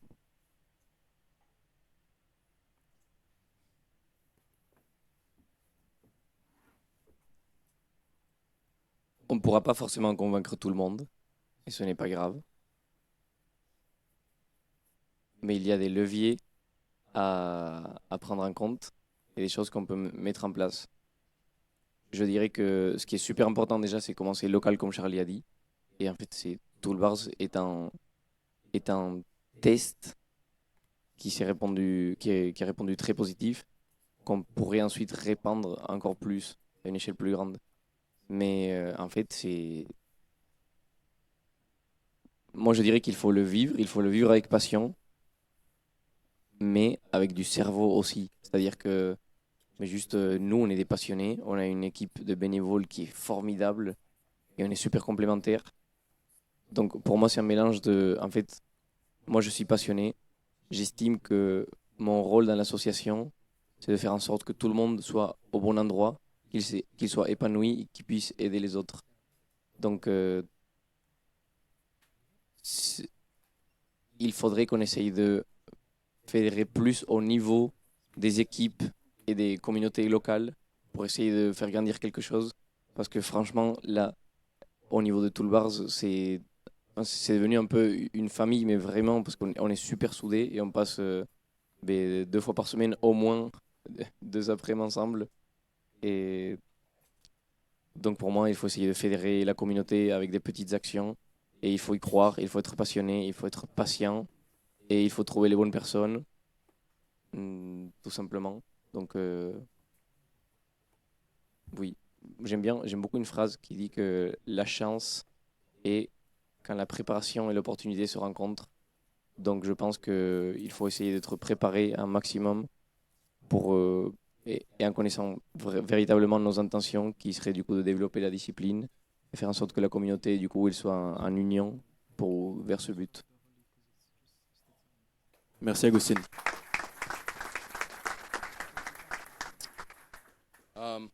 Ok. Ok. Donc, unir, je vais revenir sur le même mot que je répète chaque fois. Collaboration. C'est la même chose. Et en fait, cet événement, c'est je sais pas si ça se dit en français, c'est une manifestation de ça, d'une collaboration. À la base, eux. Ensuite, moi, je suis venu en étranger l'année dernière. On avait demandé gentiment à Rodrigo et Agustine de nous laisser filmer. Et tout d'un coup, ça aussi, ça s'est développé en collaboration. Et puis, ce qui se passe avec le public, il n'y a pas de juge, il n'y a pas de point. C'est une collaboration. En fait, c'est le cœur de tout ce qui se passe ici. Et je pense que ce qui se manifeste de ça, c'est ce qu'on a vécu hier. Donc, pour moi, ayant fait presque toutes les compètes, les grosses compètes, il y a un énorme écart entre ce qu'on a vécu hier et ce qu'on vit ailleurs. Même quand il y a un grand public, ça n'a rien à voir. C'est ce qu'on a ressenti hier. Ça se sent, c'est indéniable. Ouais, c'est un bon mot. Ok. Et du coup, je reviens sur ça et je vais parler plus sur le côté individuel. Ça va beaucoup plus loin que ce qu'on pense quand juste on regarde du street. C'est entre nous. Ça prend un niveau de maturité de vraiment comprendre comment la collaboration, ça te bénéficie plus que la compétition. Parce que, on peut aller très loin, mais le corps humain, c'est une collaboration de cellules. Notre sport qui prend vie, comme d'autres sports avant lui, des sports freestyle, on peut regarder le skateboard, le snowboard, etc. C'est des sports qu'on peut regarder et on peut apprendre beaucoup parce qu'ils ont pris vie à travers la collaboration. Tout prend vie. La vie, c'est une collaboration, en fait. Et au niveau individuel, quand on peut vraiment comprendre ça, et c'est difficile de le comprendre, je comprends. Parce que moi, ça m'a pris très longtemps pour comprendre. Parce qu'avec la collaboration, qu'est-ce qui vient ? Le pardon. Il faut pouvoir se pardonner. Parce que je sais que dans cette communauté, on s'est fait du mal. On est passé par une phase où on était méchant, on était critique. Parfois, on s'est mal compris. On a essayé de s'exprimer, on a essayé de se dire des trucs. On l'a mal pris. Mais au niveau individuel, si vous pouvez trouver cette maturité dans votre cœur d'une manière ou de l'autre, je ne sais pas, je n'ai pas toutes les réponses, on voit ce qui se manifeste à travers ça, à travers l'ISN, parce que c'est un symbole de ça. Et moi, je pense que si on fonce plus loin dans cette voie, sky's the limit. Il n'y a pas de limite. Bravo.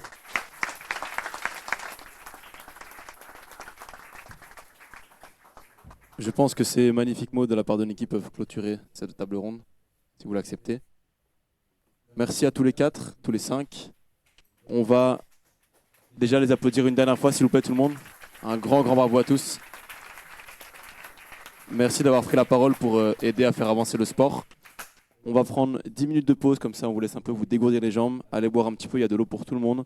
Prenez un peu l'air si besoin et on se retrouve dans 10 minutes pour questions. Donc vous aurez l'occasion de poser toutes les questions que vous voulez à nos intervenants.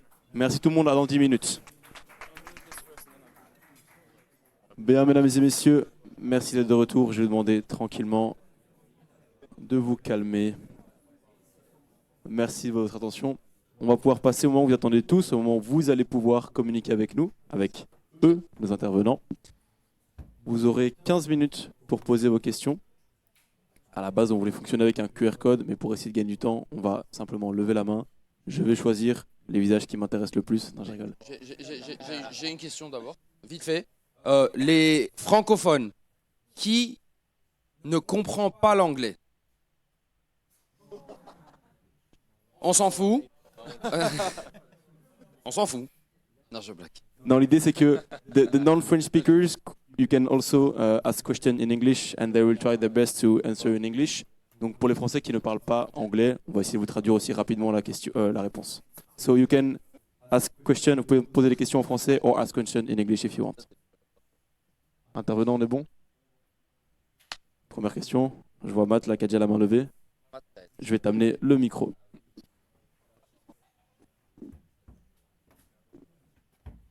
On l'applaudit quand même, Matt. Merci. Alors moi, ma première question, c'est pour parler un petit peu de l'événement ISN. Moi, c'est la première fois que je viens. Et franchement, c'était fabuleux. Et alors, j'ai participé à de nombreuses compétitions. Je suis allé voir de nombreuses compétitions. Et souvent, on a vu une édition, 2, 3, voire 4. Et ensuite, chaque compétition, on a l'impression qu'elle disparaisse en fait. Donc en fait, j'ai 2 questions en une. La première, c'est est-ce que pour vous, cette année, en fait, ISN a été rentable en fait et est-ce que vous avez une vision, par exemple, sur les 5 prochaines années avec ISN? Merci Matt.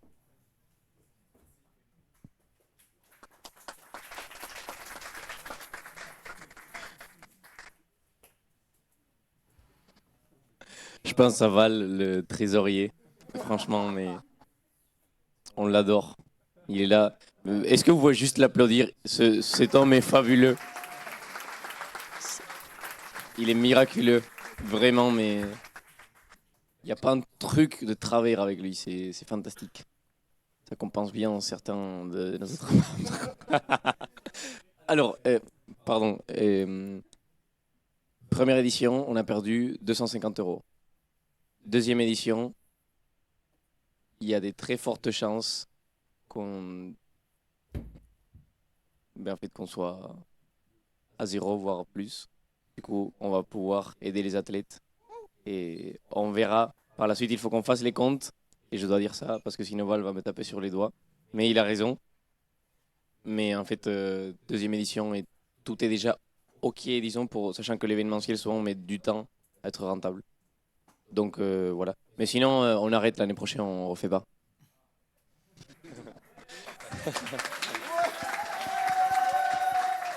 Non, voilà, franchement, c'est un projet pérenne, je pense, sincèrement. Du coup, on va aller au Meet, 100 000 personnes, là, normalement l'an prochain ou dans 2. Et on sait pas d'ici 5 ans, franchement. On savait pas l'année dernière qu'on allait faire ça, donc on verra bien. Merci. Quelqu'un d'autre?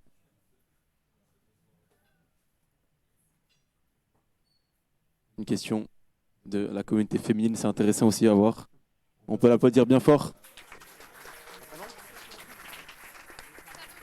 Salomé, mesdames et messieurs. Alors, justement, je vais rebondir sur ça. Vu que je suis une fille, est-ce que, par exemple, pour la prochaine édition, vous pensez du coup inviter des athlètes féminines à ISN du coup? Voilà.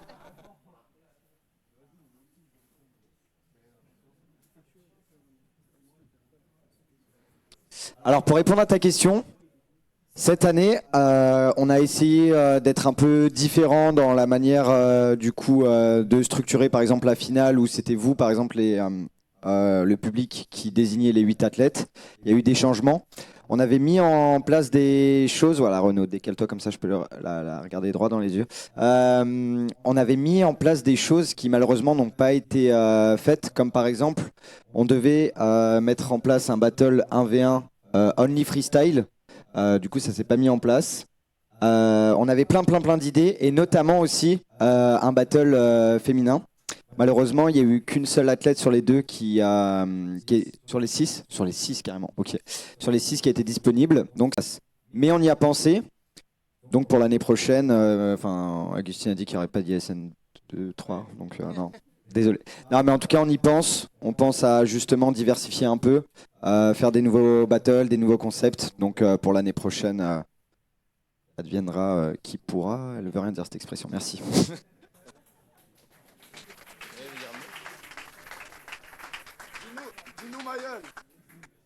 J'arrive, Mayol, j'arrive, bouge pas.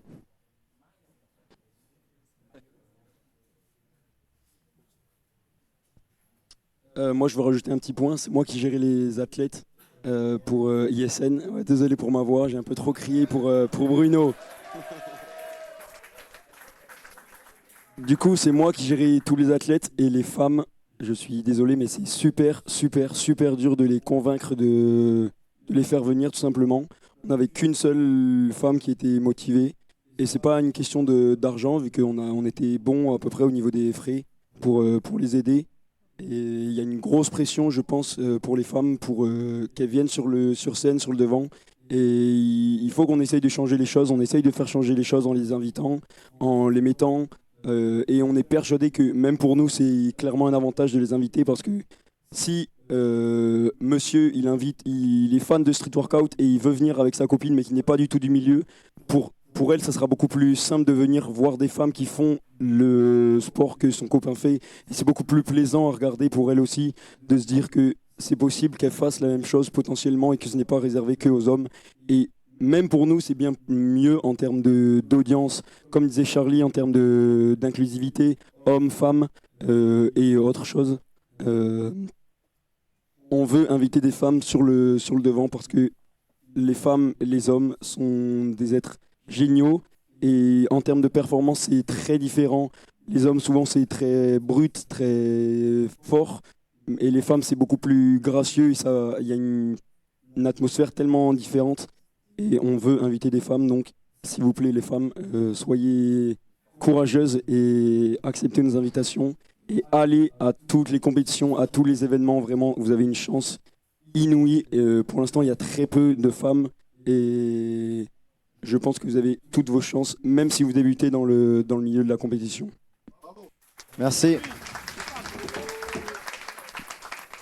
We had a question in English by Simon, so maybe Nikki will be able to answer and I will translate the question. Hello guys, thank you very much. My question was originally to Gilson, as he mentioned the unification of the sport worldwide. So as he's not here, so I would like one of you to answer, which is how do you see the sport to unify and become as big as the other sports, football, basketball, and so on?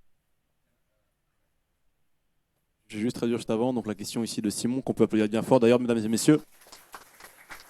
C'était comment voyez-vous une union plus grande pour faire grandir le sport globalement, tout comme le basket, le foot et tous les grands sports qu'on connaît? Okay, I'm going to answer in English. I think most people, except him, understand. So, my opinion. I think when it comes down to like brass tacks, like actual facts, the reason why the sport is not as big as those other sports is because even the best competition in the world is currently break even in terms of finances. And I think the biggest part of this is why earlier I was talking about audience. The audience is everything, because if there is an audience and there is a demand to watch the sport, then all of a sudden you can have competitions through services like what Street Workout Plus offers that are in the green. They're no longer break even or even in the red, where they're just getting money from sponsors, spending all the money, and then there's no revenue. So that's really what it's going to come down to. Now, if we want to look into that and see how we can optimize for making it a global sport where athletes can actually make a full-time living just by being athletes, I think it's going to come down to many things. Obviously, the format of the competitions. I think the most important thing where we are today is that competitions be spectator friendly. That's why I love ISN. It's very spectator friendly. Now, how do we make that go further than just the spectators that are there on that day, the people who are watching on the stream? So these are all things we need to think about. But I think first and foremost, in terms of profitability, which is, you know, the answer to your question, is going to be focusing on making it a spectator sport. Because most competitions you go to, I'm going to make my answer shorter, but most competitions you go to, they get really boring. Like after a few rounds, you're watching your favorite athletes, they don't look like the same person. They're struggling to do muscle ups, and the format of the competition needs to fit something that makes the audience hype from the beginning to the end. I think once we really answer that question, and in parallel with our channels and social medias, grow the audience, not just cultivate the audience that already exists, but actually bring new people in, then we have a recipe where we can start having competitions that are further than break even in the green and so on and so forth.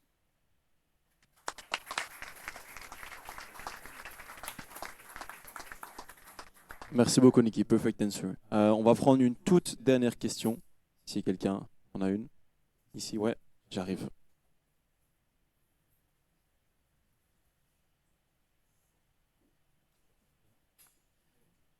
On peut applaudir bien fort Clément, s'il vous plaît.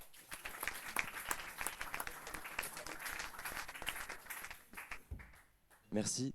Moi, du coup, j'avais une question rapport aux réseaux sociaux, vu qu'on a pu en parler tout à l'heure, pour mettre en avant notre sport. Moi, j'ai commencé récemment la calisthénie, et bah, c'est vraiment le fait de le voir sur les réseaux sociaux qui m'a donné envie de commencer. Et je me demande pourquoi est-ce qu'il n'y a pas l'aspect vraiment entraînement, peut-être aussi des conseils qui pourraient être mis en avant par les athlètes de haut niveau. C'est vrai qu'on a vraiment le côté performance. Bah après, c'est un peu la faute de l'algorithme aussi, parce que c'est ces vidéos-là qui sont plus mises en avant. Je comprends votre nécessité de, voilà, pour vivre également du sport, mais c'est peut-être aussi un peu dommage. Ça peut aussi donner cette image d'une élite un peu inatteignable et peut-être décourager certaines personnes à commencer ce sport-là. Du coup, est-ce que vous avez pensé à faire des contenus peut-être plus axés bah voilà, pour parler de votre expérience personnelle?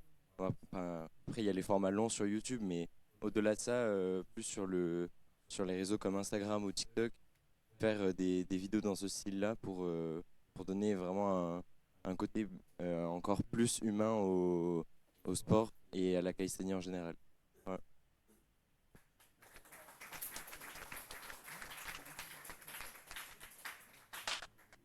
Je pense que les deux meilleures personnes pour y répondre seront Ilyes et Niki. Mais juste avant de les introduire, déjà, si je peux me permettre juste une réflexion d'introduction. La première chose qu'il faut comprendre, c'est que du contenu, il y en a partout si on le cherche bien. Il y a des tips sur des conseils techniques. Mais au-delà de ça, c'est là où on doit changer aussi les mentalités. Si on veut élever le sport, il faut être prêt à investir aussi dans le sport. C'est comme si on demande à Kylian Mbappé, est-ce que tu peux faire des tutos sur Insta où tu apprends à faire un tir au but? Quoi? J'extrapole un peu le propos. Bien évidemment, on ne parle pas de Kylian Mbappé. Mais ce que je veux dire, c'est que on est là aussi pour leur donner de la valeur, pour élever et pour changer les mentalités. Et je pense que pour ça, il faut qu'on soit prêt aussi à s'investir pour aller sur des formats workshop qu'ils peuvent proposer, pour aller sur leurs formations qu'ils peuvent proposer, pour aller acheter leur e-book qu'ils ont construit et qu'ils ont passé du temps à faire pour justement vous donner accès à leur savoir, à leurs connaissances.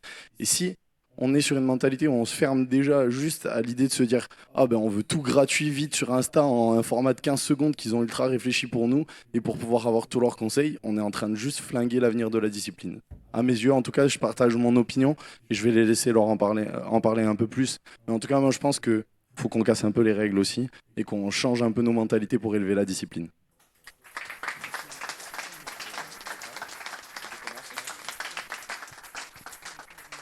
Écoute, merci Charlie pour ta réponse. Je pense qu'il a résumé une grande partie de de la question en elle-même. Moi, personnellement, du contenu sur les réseaux sociaux par rapport à des tips ou des conseils, c'est pas quelque chose qui, on va dire, qui me stimule sur les réseaux sociaux comme par exemple Instagram. Donc c'est vrai qu'on n'en retrouve pas sur Instagram. Après, on a des formats beaucoup plus personnels, on va dire, sur YouTube, avec des formats vlog. J'ai fait pas mal aussi de vidéos avec différents athlètes. J'en ai fait avec Matt Braze, des podcasts où il y avait des petits tips. J'ai fait une vidéo à Annecy aussi où on partageait un peu notre vision, nos entraînements. Donc il y a du contenu, il y en a sur YouTube.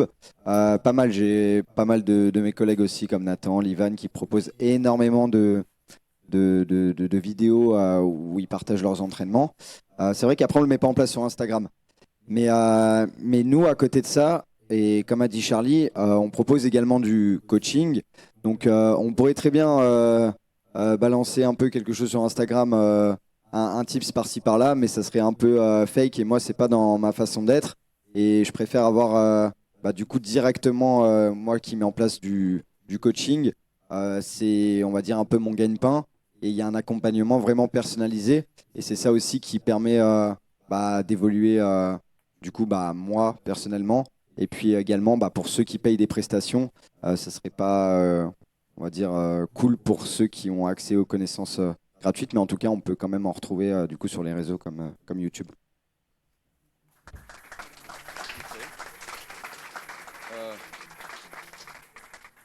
Ouais, vite fait, je rajoute à comment il s'appelle? Clément. Je te réponds vite fait. Si quelqu'un t'a fait croire que tu vas aussi vraiment trouver ce que tu cherches dans une vidéo Insta 15 secondes, c'est chaud. Il y a un monde où tu tombes sur un tips qui va t'aider, mais c'est plus profond que ça. Et en fait, si tu vas chercher, parce que je te dis pas ça en te critiquant, parce que je suis passé par la même chose. Quand j'ai commencé en 2017, il fallait vraiment aller. Il n'y avait même pas des réels, ça n'existait pas. Il fallait vraiment aller chercher pour trouver ce qu'on cherchait. Et en vrai, c'est l'esprit de notre sport. C'est un sport autonome. Tu n'as pas besoin de matériel. Donc, du coup, il y a quelque chose qui appartient à l'esprit du sport, aller chercher les informations que tu veux. Et puis, de nos jours, vous avez beaucoup de chance parce que du coup, il y a ce que tu cherches à tous les niveaux. Tu peux aller gratter, passer ton temps sur tous les réseaux à chercher ce que tu veux. Tu peux aller voir quelqu'un comme Ilyes qui te propose plusieurs formats. Il te propose un e-book, tu l'achètes une fois, ça coûte autant qu'une paire de baskets et tu t'en profites à vie. Ou bien tu peux même aller chercher un coaching où il va te suivre et les résultats, ça va suivre un peu le format que tu cherches. Mais je sais pas si j'ai répondu à ta question. Ouais. Si, Niki, c'est très clair. Merci beaucoup.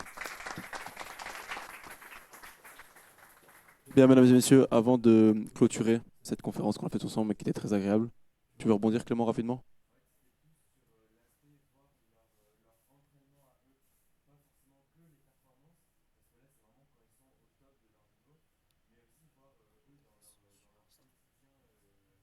Check la chaîne de Livan et Nathan. C'est que ça. La plupart du temps, c'est parfait. Tu vois vraiment au jour le jour. Parfois, moi, j'essaye de proposer des choses comme ça aussi. Va chercher, tu trouveras, je te promets. Je vais reprendre les vlogs là, t'inquiète pas. Il va y en avoir plein là pour cet hiver. Abonne-toi à ma chaîne, il y a SNS sur YouTube. Et puis sinon, viens nous parler vu que tu es là et on est là.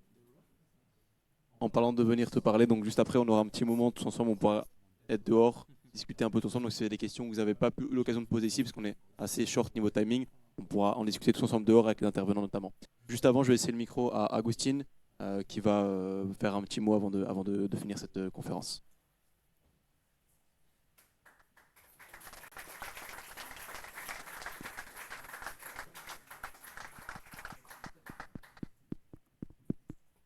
Ma sœur, elle parle souvent d'un concept qui, il me semble, s'appelle la nostalgie future. Quelque chose de ce style, c'est-à-dire que quand on vit quelque chose et on est en plein dedans, et tu ressens déjà la nostalgie que tu vas ressentir dans quelques jours, dans quelques temps, parce qu'il restera encore un an avant de revenir l'année prochaine. Et même l'année prochaine, ce ne sera pas la même que celle-ci. Donc je pense que c'est un peu ce que je ressens actuellement. Et je voulais juste tous vous remercier. C'est incroyable que ce soit l'événement de hier, cette conférence, et le rassemblement qui va être épique, j'en suis sûr. C'est miraculeux, donc les Tolbardiens comprendront. Mais c'est formidable de passer du temps ici avec vous tous à réfléchir. Parce que si vous êtes là et que nous sommes ici, c'est pour réfléchir à l'avenir de notre sport qu'on aime tant. Donc je pense que ISN, c'est la matérialisation d'un point de vue événementiel de ce qu'on aimerait atteindre nous tous et de là où on veut aller. Donc c'est juste formidable. Et je veux vraiment, sincèrement remercier nos sponsors parce que c'est la réalité. Sans eux, on n'aurait pas pu faire cet événement. Sans eux, on n'aurait pas faire cette conférence, ni l'événement hier, ni le rassemblement de demain, et de tout à l'heure, pardon. Donc je remercie et la Fédé qui est juste là, vraiment, vraiment merci beaucoup pour votre soutien.